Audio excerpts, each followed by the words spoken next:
शुरुआत करेंगे इस बुलेटिन की। इजराइल के लिए गाजा की जंग का एकमात्र मकसद हमास का संपूर्ण खात्मा और बंधकों की सुरक्षित वापसी है।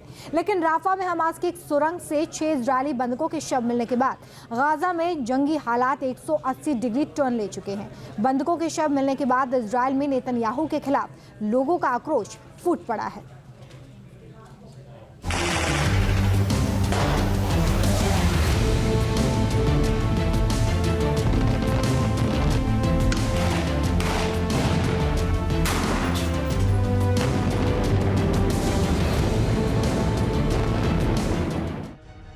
7 अक्टूबर 2023 को हमास के इजराइल पर ऑपरेशन अल अक्सा लॉन्च करने के बाद इजराइल ने गाजा में जवाबी कार्रवाई शुरू की।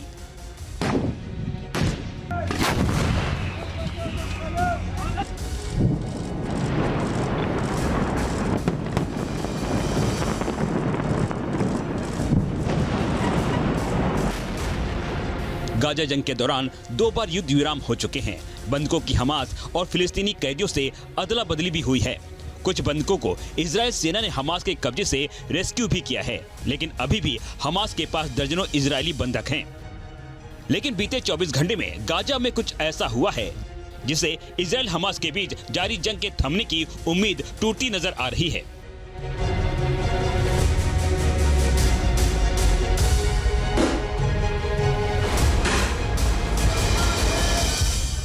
हमास का संपूर्ण खात्मे का संकल्प ले चुकी इजरायली सेना का एक्शन गाजा में लगातार जारी है। इस बीच हमास के साम्राज्य को नेस्तनाबूद करने का संकल्प ले चुके इजराइल को बड़ा झटका लगा है।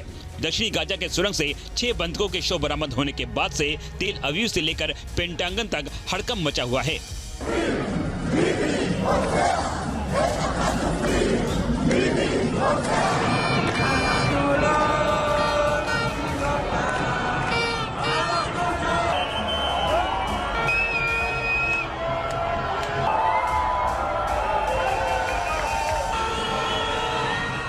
हमास की आतंकी सुरंग में 6 बंधकों के शव मिलने के बाद से जहां तेल अवीव में इजरायली प्रधानमंत्री बेंजामिन नेतन्याहू के खिलाफ लोग सड़क पर उतर आए हैं, वहीं अमेरिका हमास के इस जघन्य अपराध पर भड़का हुआ है।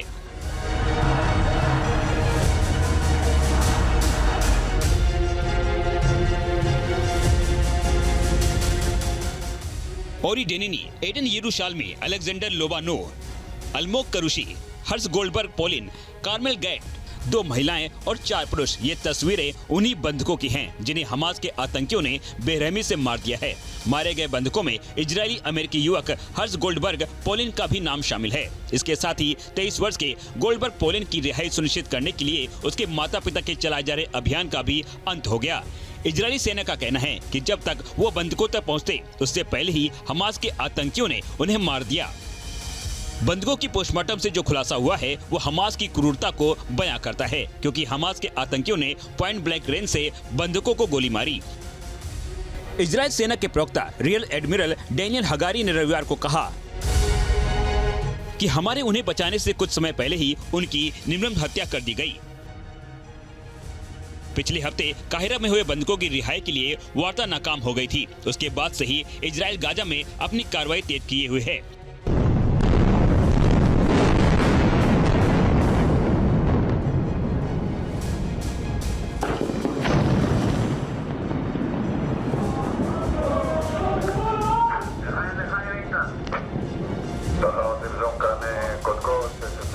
हालांकि पोलियो के वैक्सीनेशन के लिए इजरायली सेना ने अंतर्राष्ट्रीय दबाव के बाद 3 दिन का संघर्ष विराम किया था, लेकिन अब हमास की इस हिमाकत के बाद इजरायल बौखलाया हुआ है।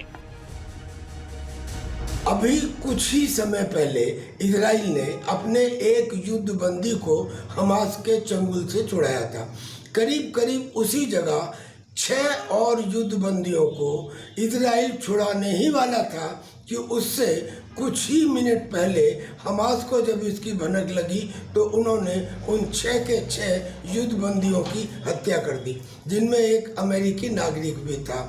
अब ये इनह्यूमन तो है ही, लेकिन इससे इजराइल के प्राइम मिनिस्टर नेतन्याहू का भड़कना तय है। वो तो पहले ही ये कह चुके हैं कि मैं हमास के पूर्ण खत्म होने तक इस लड़ाई को जारी रखूंगा। इजरायली बंधकों के शव मिलने के बाद अब इन तस्वीरों को देखिए।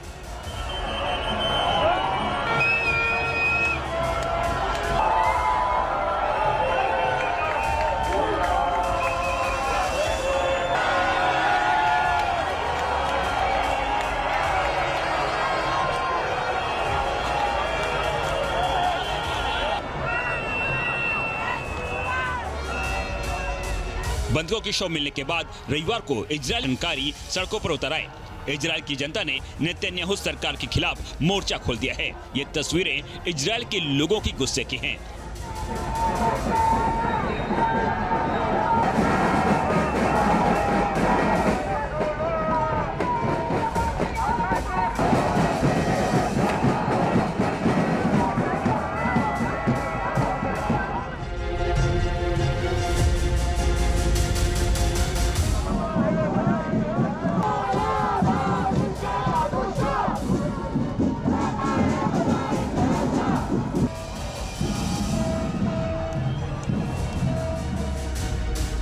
इजरायली बंधकों को रिहा कराने के लिए युद्ध विराम समझौता कराने में असफल रहने पर इजरायली लोगों का गुस्सा कुछ यूं फूट पड़ा।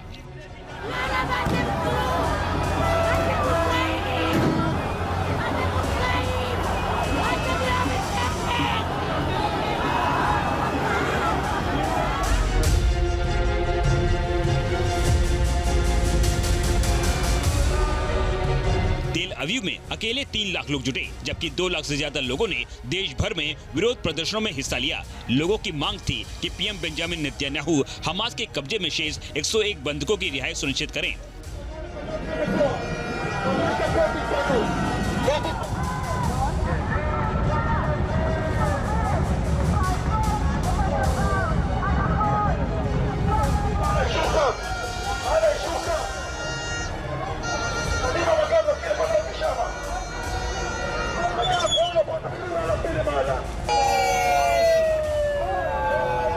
तस्वीरें यरूशलेम की हैं, जहां प्रदर्शनकारियों ने सड़कें जाम कर दी।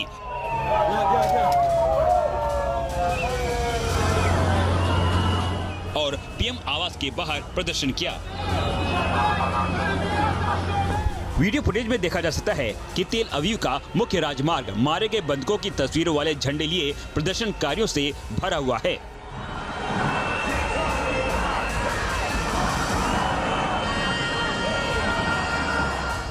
ये तो स्वाभाविक था जब हमास ने इजराइल के 6 युद्ध बंदियों की हत्या कर दी और ये भी बताया कि अगर इजराइल ने हमारे दिए गए फार्मूले को मान लिया होता तो इन 6 की हत्या ना हुई होती। देखने में ऐसा लग रहा है कि जैसे ये सीधे सीधे नेतन्याहू की गलती है और इसी वजह से इजराइल में उनके ऊपर प्रेशर बढ़ता जा रहा है। ये तो शुरू से जब से लड़ाई शुरू हुई है तब से वहाँ के लोग नेतन्याहू के खिलाफ बोल रहे हैं। अगर नेतन्याहू हट भी जाते हैं तो क्या दूसरा हमास के ऊपर हमले कम कर देगा? मैं समझता हूँ कि इस विरोध का कोई और ज्यादा बड़ा असर नहीं है।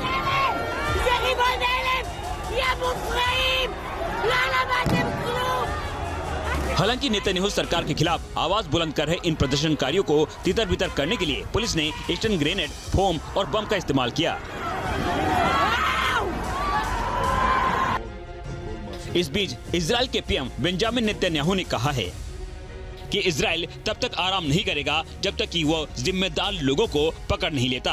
हालांकि नेतन्याहू पर बंधकों की रिहाई के साथ करीब 11 महीने से जारी युद्ध को समाप्त करने का भारी अंतर्राष्ट्रीय दबाव है।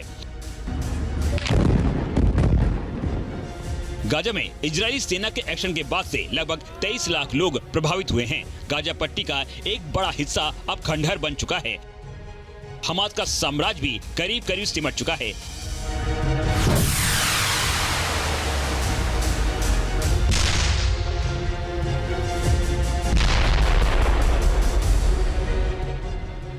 लेकिन हमास के आतंकियों की इस बर्बरता ने एक बार फिर गाजा जंग की आग को भड़का दिया है, जिसका नतीजा अब कुछ भी हो सकता है।